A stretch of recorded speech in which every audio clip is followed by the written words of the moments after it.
business is never a solo act. It thrives on the connections we cultivate along the way. Welcome to DigiMantra Unplugged. Wishing you all a very happy new year.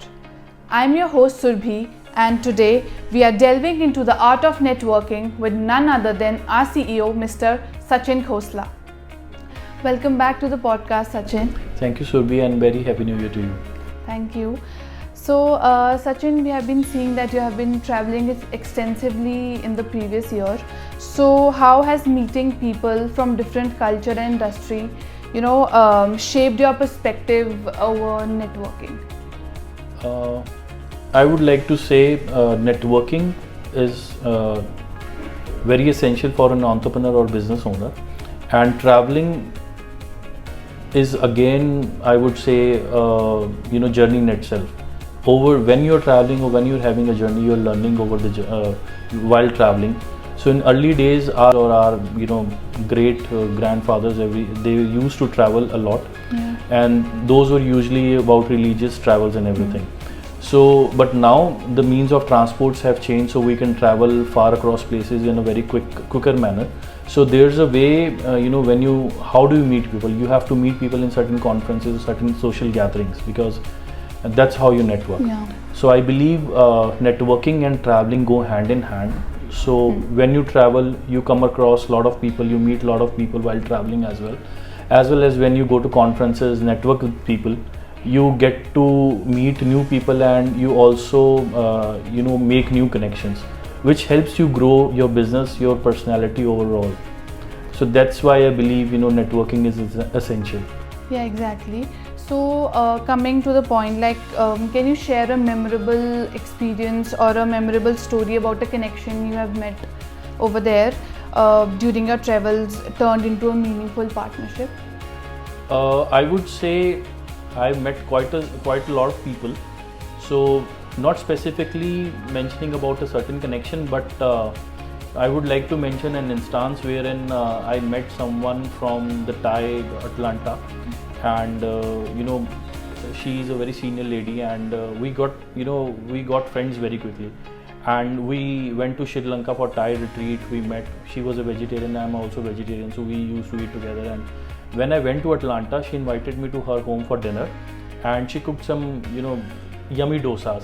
So imagine 1,000 miles away from your home, you're eating dosas in Atlanta at someone's home whom you met few months back in a Thai retreat. So this gives that kind of meaningful connection. I would not say every connection will give you business, and you don't make connections for businesses, because end of the day we are humans. We need to have some social connection, and not every connection has to be, you have to be mean about that connection. So build your network, nurture your network, but not with something to get in return. So definitely the business or the gains will follow. Yeah. So what is your approach for building lasting relationships with the peers, investors and the mentors? First of all, when you go to a mentor or an investor, rather a mentor, you have to let go what you know. So when you are a mentee and you go to a mentor, so you have to grab what they have to offer you.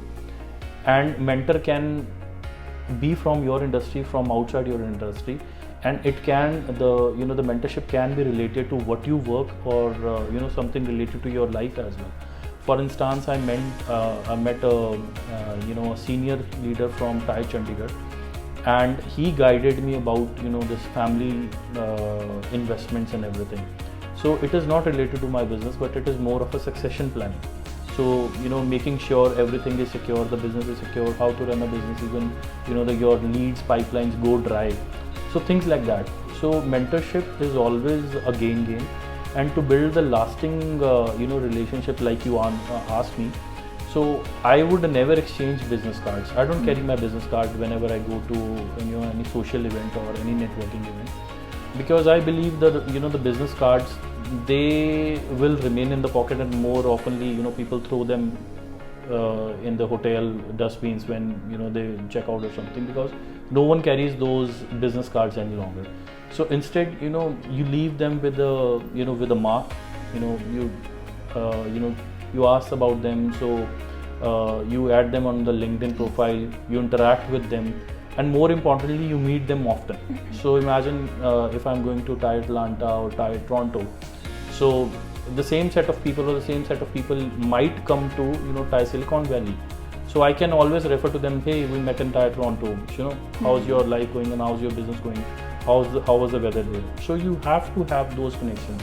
So networking is not just meeting someone at one time, but instead meeting that particular person or meeting that particular group of network again and again.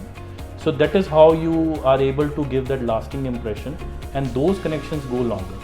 So by saying that, I would also say that networking is not just 1 year's game, or you go and attend a conference and you think you'll get business or you'll get a good network. No.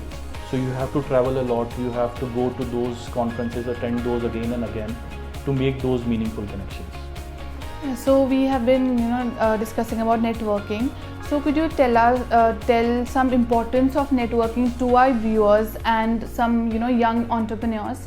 Like, what is the importance of networking, and what are the potential challenges that one can face?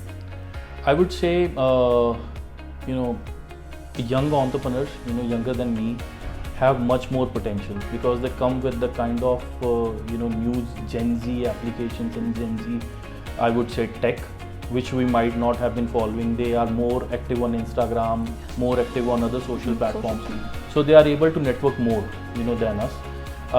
I would still say I'm an old school guy, although I'm pretty active on Instagram, but I'll say when it comes to networking, I'm an old school guy. I would like to go to physical meetings rather than these social podcasts and everything.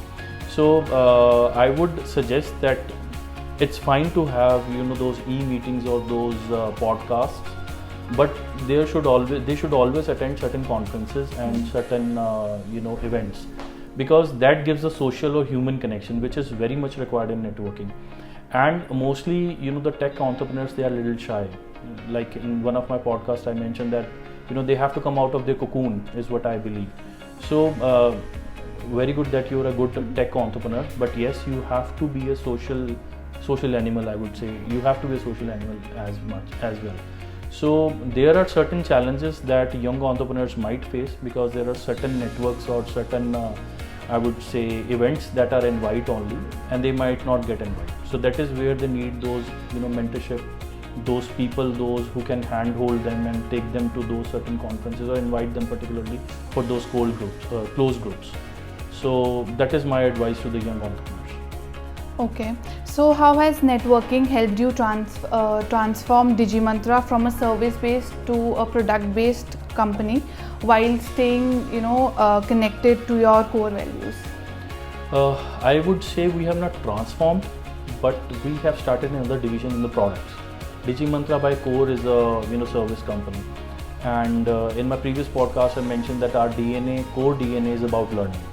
So we spread learning, that is why we have that vertical called DM Learning, and services has been our core, our bread and butter, I would say. Products, yes, while I travel I get to experience a lot of new products, a lot of new challenges that I want to solve with products, or I would say I would like to solve them with AI or with the tech. So that is why networking helps me to understand those problems, to network with people, like-minded people, to build those products, because everything cannot be done by DigiMantra alone. So imagine if I need some data from, let's say, some government department, so I might knock onto my network and say, hey, maybe you can help me get that kind of data, or do you have a connection in that particular department? So that is how network helps. Building products sitting inside DigiMantra, well, it might be a good idea, but then it will not give me results, instant results or quick results. Whereas if I have my network, I can take help.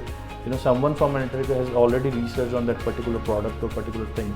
So we can take help of that. And when the product is ready for the alpha, beta, maybe stages, you can always go to my network. I can always go to my network and can give them those beta invites. So that is how network has helped me in DigiMantra. So networking has its own ups and downs, as we know that. So can you share some specific challenges you have faced, and how have those challenges helped you? I would say the network has biggest challenge is time dedication. For instance, I was almost 150 days out of my home and almost out of India for 150 days in the last year. So which means I am 150 days away from my family and from my business and my extended family DigiMantra. So networking has its own cons as well, like we said. So you have to travel extensively, you have to invest a lot of money as well while you travel, and you go to certain conferences and everything, but you also have to fund your air tickets, your stay, your traveling, renting a car and everything. So these are some investments that I would not say cons, but these are some investments that one has to make while networking. But it comes at a cost, which is like you're away from your business. Although everything is remote, but still you're away from your core team and you're away from family. So that's the cost of the networking.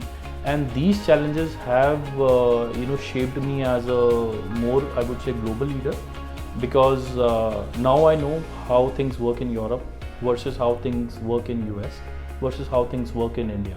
So now I have exposure of Europe, India and US, and this all happened just due to networking. Yeah. So what is your networking milestone for 2025? We are really excited to hear a little bit about that also. And how do you envision achieving it?